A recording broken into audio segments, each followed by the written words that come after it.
everyone. Welcome back to GreeneRadio. I'm Rich. Across the table from me, of course, is my partner in crime, Drew. And as you can see from panning around the room, we have some special guests with us today. Bonnee and Clyde, who do some different things with nature's medicine, including their edible line. And one of our most, I don't even know how to say it because it's so great, but Pato Banton is in the house. Yes, sir. All right, and for those of us who were lucky enough to catch him at the Mishawaka at the Harvest Cup the other night, what a pleasure it was. I mean, I know I couldn't stop dancing for a while there, and it was a great show. So I guess what we're going to do first is talk a little bit about what's going on and what happened over the last couple of days in Colorado, and then we're going to move over and talk to Pato and talk about where he's been, what he's going to do, and what he's up to, you know. So let's start off with that. Drew, you had a few things that you want to talk about what's going on. Yeah, just a couple things that are happening here in Colorado. Cannabis Holiday Health Fair. It's going to be at the Holiday Inn in Denver. It's held by the Cannabis Therapy Institute. That's going to be at 4849 Bannock Street. That's I-25 and 48th Avenue. Also, here in Longmont, close to us, AMMSA is going to have a general meeting in Longmont at 7 o'clock. Information about what Governor Romer is going to be putting on the bill and his team are drafting up. Other than that, I was going to talk a little bit about our Harvest Cup at Mishawaka, things like that. So we'll get into that later. We need to get to. Yeah, Pato's got to catch a plane too. The other thing I was going to tell everybody who's into whether it be medical marijuana or recreational use or just in general marijuana, you guys need to know what's going on in your city. So pick up a paper once in a while, get off the couch, find out what's going on. There's lots of cities putting moratoriums together right now.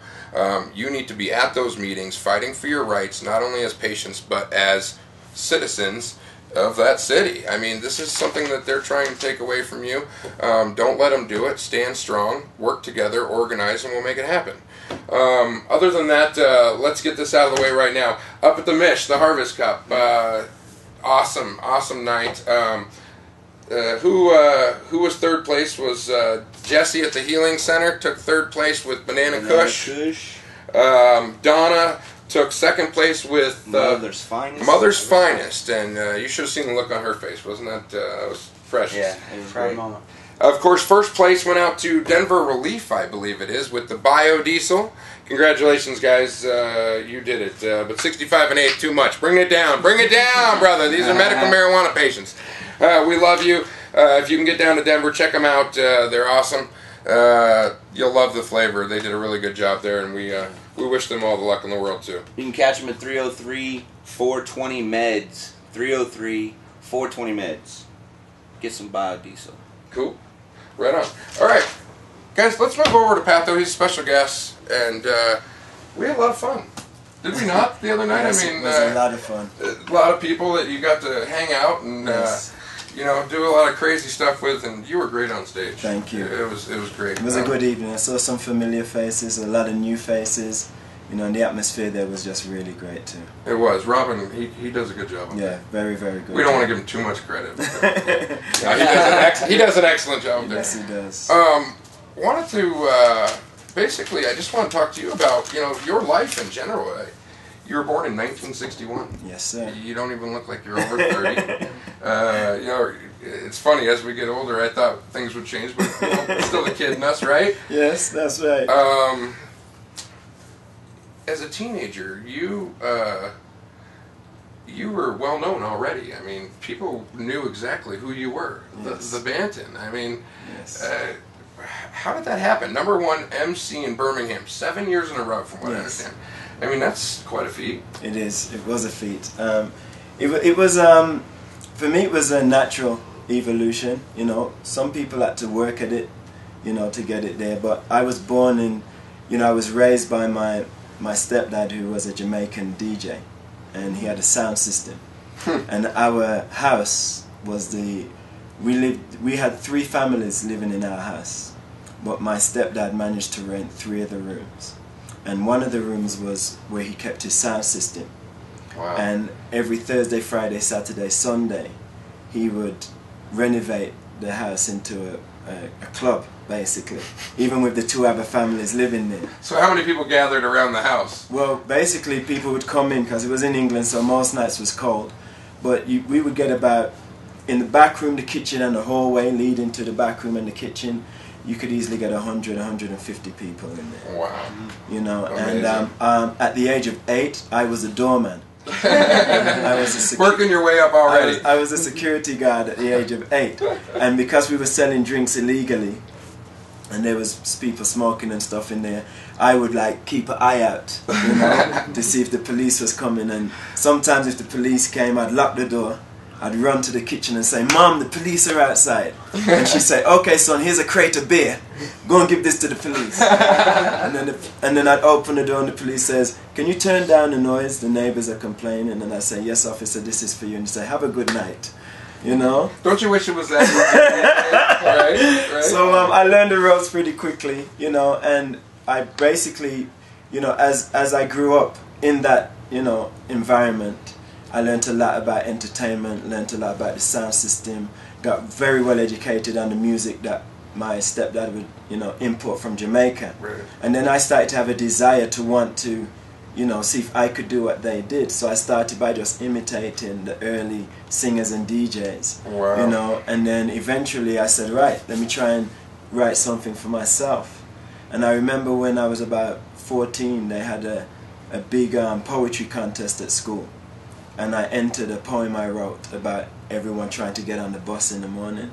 And I won the contest. And I was hardly going to school at the time because my life really evolved. Or you were a doorman. Yeah, I was more involved in that. You know, what I learned at school kind of had no real meaning to me in, you know, in comparison to the world I was living. Right. So I only went now and then for certain subjects I liked. But when I won that poetry contest, it renewed my interest in education and school, and made me have confidence to start writing my own music. Nice, nice. And in the early '80s, for sure. In the early '80s, you actually went to Fashion Records. Yes. And toured with like Ziggy Marley, Burning Spear, Steel Pulse, Third World. I mean, these guys, they literally seeked you out. I mean, you were good from a young age. They came and got you and put you on tour. I mean, yeah. My earliest break, really, like when I was a doorman, my dad called me a Pato, you know, which is a small owl in Jamaica that comes out at night. Okay. And because I was so small working late, they called me Pato. Then when I went to Fashion Records, I went there, my name was Rankin Pato. And after I did the audition at Fashion Records, they changed my name to Pato Banton. And then shortly thereafter, they signed me up. And then I got a break with the English Beat, who released a song on their special beat service album called Pato and Rajoga Talk. Mm-hmm. And then UB40 gave me a break on their Bagger Rhythm album. They gave me 2 tracks on that album.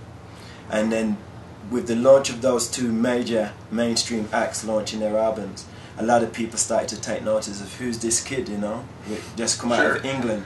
And then the next thing I knew, Reggae Sunsplash called me and invited me to Jamaica to perform at Reggae Sunsplash. And then from there I toured with Gregory Isaacs, Dennis Brown, Blackie Uhuru, you know, the list, and the Marleys. Yeah, just unbelievable artists. One of the best times of my life was actually in France. I did a tour with Jimmy Cliff, the Marley family, and Rita, and the Wailers Band. And we did a big TV show there, and they got the Wailers Band and the I3s to back me and Jimmy Cliff.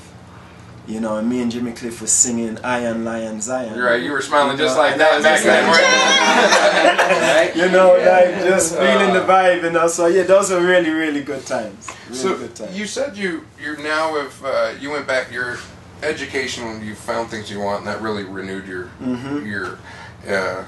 inspiration to go back to school. And we've noticed a lot through your career that you've actually given back to the community in huge amounts of ways.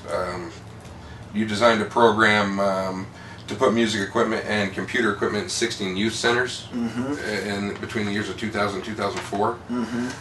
And then in the end of 2002, you also set up your own School of Musical Art and Technology. Yeah, smart. SMAT. Yeah. Smart. Yeah.